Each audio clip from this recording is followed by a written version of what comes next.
आज हम आपको एमपी के एक ऐसे वीआईपी चाय वाले भैया से मिलाने जा रहे हैं जो इन दिनों कोरोना संक्रमण काल का सामना करते हुए जिंदगी को रफ्तार दे रहे हैं। इन चाय वाले भैया को प्रधानमंत्री नरेंद्र मोदी से लेकर बॉलीवुड के शहंशाह अमिताभ बच्चन तक चिट्ठी लिखते हैं और हर पत्र का जवाब भी देते हैं।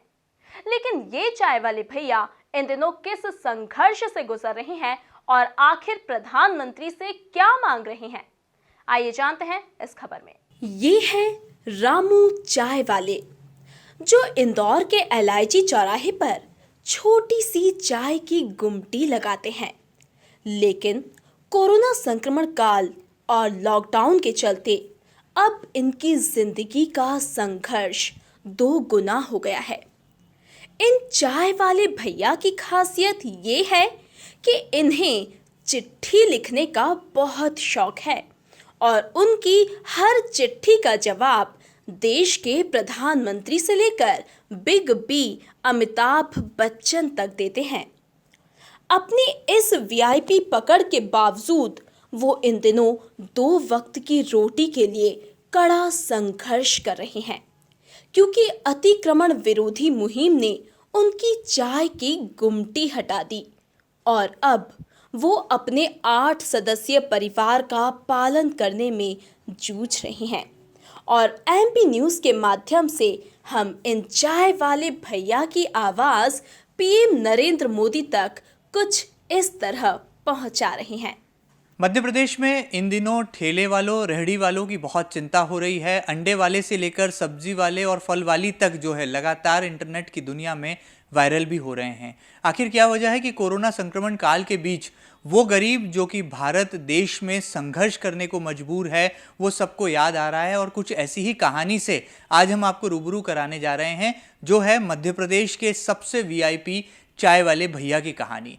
ये रामू भैया हैं और रामू जी की टी स्टॉल के दीवाने पूरी देश और दुनिया में देखने को मिलते हैं। प्रधानमंत्री नरेंद्र मोदी से लेकर सदी के महानायक अमिताभ बच्चन तक रामू भैया को पत्र लिखते हैं और उनके वीआईपी अंदाज की खुलकर तारीफ भी करते हैं।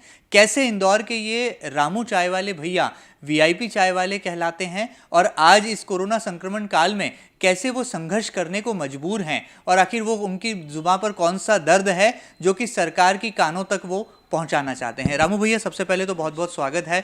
इन दिनों सब रेहड़ी वाले याद आ रहे हैं, ठेले वाले याद आ रहे हैं, सब्जी वाले याद आ रहे हैं। चाय वाले भैया कहीं भुलाए ना जाएं, इसलिए एमपी न्यूज़ ने आज आपको यहाँ पर बुलाया है, आपका इस्तकबाल किया है।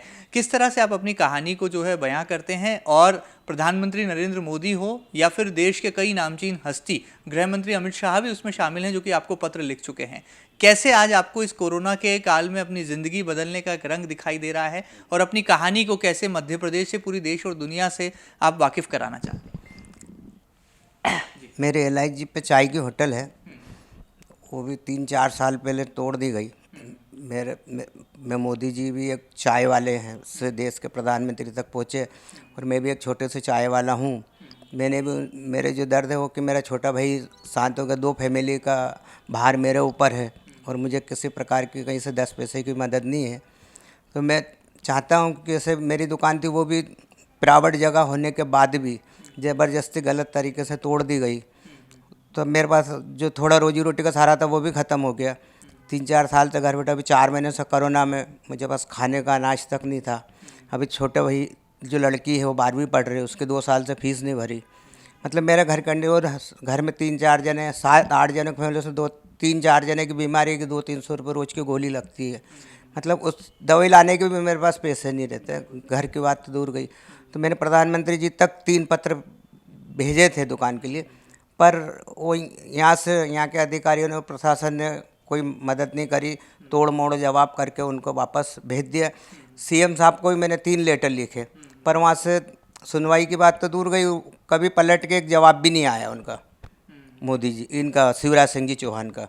और ना कोई किसी अधिकारियों को भी चिट्ठी लिखी, सब करी, पर किसी ने भी मेरे दुख को मतलब वो नहीं करा उन्होंने। बिल्कुल ठीक बात है। रामू भैया आहत हैं, दुखी हैं इन दिनों, क्योंकि कोरोना काल ने न केवल उनकी ज़िंदगी की मुश्किलें बढ़ा दी हैं बल्कि रोजगार का एक संकट भी पैदा कर दिया है। दरअसल रामू भैया चाहते हैं कि देश के प्रधानमंत्री चूंकि एक चाय वाले रहे हैं तो वो इस चाय वाले का सम्मान भी करें, और आज जिस तरह से वो अपने एक छोटे से चाय की दुकान से पूरे परिवार का गुजारा भत्ता करते हैं, पालन पोषण करते हैं, उसमें जो तमाम विपदाएं आ रही हैं, जो संकट आ रहा है, उसे दूर करने के लिए जरूर कदम उठाएं। चाय वाले भैया की आंखों में आंसू भी इसी वजह से आ जाते हैं क्योंकि प्रधानमंत्री को लेकर उनका एक इमोशनल रिलेशन है, एक भावनात्मक संबंध है। शायद यही वजह है कि जब वो गुजरात के मुख्यमंत्री हुआ करते थे तब भी मध्य प्रदेश के इन वीआईपी चाय वाले भैया के हर पत्र का जवाब जो है बेखौफ दिया करते थे।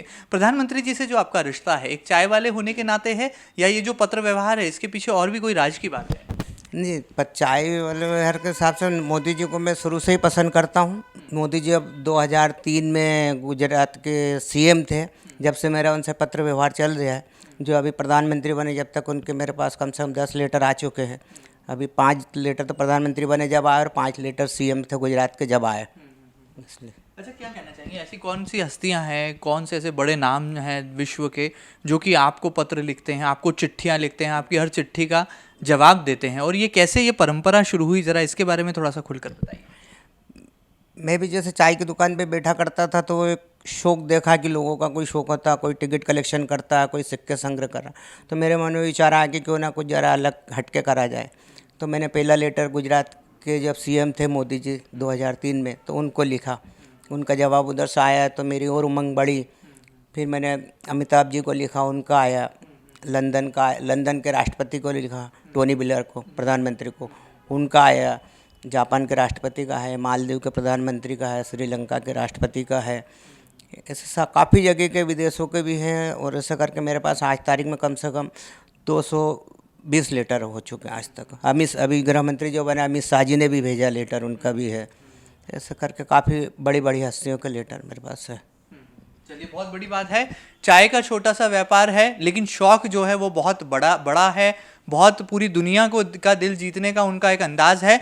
और रामू भैया के इंदौर में जो टी स्टॉल है वो शायद इसी वजह से मशहूर है कि ये वीआईपी चाय वाले भैया हैं जिनकी पहुंच सदी के महानायक बिग बी अमिताभ बच्चन से लेकर प्रधानमंत्री नरेंद्र मोदी तक है, और विश्व की कई नामचीन हस्तियां भी जो हैं रामू भैया को चिट्ठी ज़रूर लिखती हैं और चिट्ठी लिखना भूलती नहीं हैं। रामू भैया, आपके दर्द की कहानी को आपने शुरू में ही बयां कर दिया। यदि फिलहाल आपको प्रधानमंत्री सुन रहे हैं, मध्य प्रदेश के मुख्यमंत्री सुन रहे हैं, तो क्या वो गुहार है, क्या वो दरकार है जिसे आप पूरा कराना चाहेंगे, और किस तरह से मन की पीड़ा जो है इस कोरोना के संक्रमण काल में और बढ़ गई है, जो अब जुबां पर आ गई है? मेरा तो खाली इतना निवेदन था कि जो मेरी दुकान तोड़ दी गई, जगह होगा सब मेरे पास है, मुझे जगह होगा कुछ नहीं चाहिए। मुझे जो मैं था खाली जो मेरा दुकान थी वापस बना दी जाए, टीन शेड वगैरह का जो डाल दी जाए, और जो गरीबी रेखा का थोड़ा बहुत जो परिवार को, जो हम विधवा माँ है आज 90 साल की है, आज मेरे छोटे भैया की बहू है वो 45-50 साल की है, तो उनका भी कोई रोज़गार नहीं है, तो उनका भी कम से कम ज़्यादा नहीं बीपीएल कार्ड बन जाए या कुछ सुविधा मिल जाए। अभी स्थिति बहुत ख़तरनाक दौर से गुजर रहा हूँ। 2-2 साल से बच्चों की फ़ीस नहीं भर पा रहा हूँ, खाने की भी बड़ी समस्या है, और ये 4 महीने में तो और स्थिति, कुछ भी सरकारी मदद नहीं मिली ज़रा सी भी। क्या कोई राशन लेकर घर नहीं आया? कोई नेता, कोई विधायक, कोई मंत्री आप तक नहीं पहुंचा? एक बार हाडिया जी ने पूछवाया था, महेंद्र हाडिया जी ने, बस।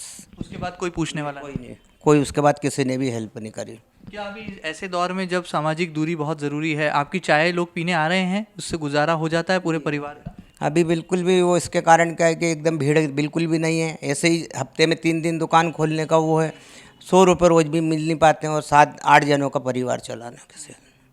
चलिए, क्या कहना चाहेंगे जाते जाते मध्य प्रदेश की जनता से? आपकी कहानी को तो हमने बहुत अच्छे से बयां करने की कोशिशें की हैं, आपने मांग भी अपनी प्रधानमंत्री तक, मुख्यमंत्री तक पहुंचा दी है। क्या लगता है, उम्मीद की किरण बाकी है? क्योंकि इतने बड़े बड़े लोगों को जब आप खत लिखते हैं तो ज़रूर एक दिन आपकी सही मायनों में लिखी गई चिट्ठी का जवाब आने वाला है, आपको लगता है? मैंने अभी तक काफ़ी हिम्मत और वो इतने साल से मैं कर रहा था, पर अब क्या गया, मुझे भी शुगर वुगर की बीमारी हो गई, और अब जितना परिवार है और जो महंगाई के जिस हिसाब से बोझ बढ़ा, अब मेरा शरीर और मेरी ताकत भी साथ देने को मन नहीं करता अब, कि अब जीने की उम्मीद नहीं के बराबर है।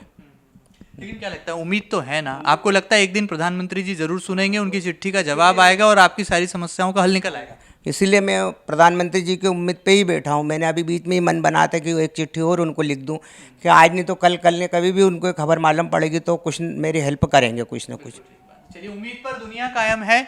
और रामू चाय वाले भैया वीआईपी चाय वाले तो हैं ही, लेकिन हिम्मत वो हारने वाले नहीं है। भले ही संकट क्यों ना कितने आ जाएं, फिलहाल जरूर कोरोना संकट काल से पूरी दुनिया गुजर रही है। ऐसे में इस संकट काल ने उनका संघर्ष को जरूर दोगुना कर दिया है, लेकिन उम्मीद पर पूरी दुनिया कायम है। उन्हें पूरी उम्मीद है कि वो एक चाय वाले हैं और एक चाय वाले की हैसियत से जब वो प्रधानमंत्री नरेंद्र मोदी को चिट्ठी लिख सकते हैं तो जरूर प्रधानमंत्री भी इस चाय वाले की सुनवाई करेंगे और एक ना एक दिन उनकी तमाम जिंदगी के जो संघर्ष है वो जरूर प्रधानमंत्री नरेंद्र मोदी आगे आकर दूर करेंगे। ऐसी उम्मीदें रामू भैया को भी है और एमपी न्यूज़ की पूरी एडिटोरियल टीम को भी है। ऐसे नौजवान और खासतौर पर ऐसे होनहार हरफनमौला चाय वाले को एमपी न्यूज़ की टीम भी अपना रियल सल्यूट करती है। फिलहाल वीडियो जर्नलिस्ट अरुण यादव के साथ महेंद्र सिंह, एमपी न्यूज़, इंदौर।